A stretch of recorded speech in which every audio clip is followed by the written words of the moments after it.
Bom dia, pessoal. Vou fazer um videozinho rápido aqui só para ver como é que tá a divisão. Foi feita no dia 30/1. Tem mais de menos de um mês, né? Eu vou botar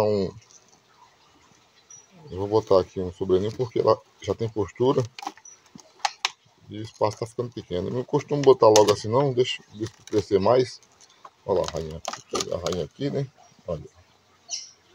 Essa rainha aqui ela gerou com uns 14, 15 dias, tinha rainha já.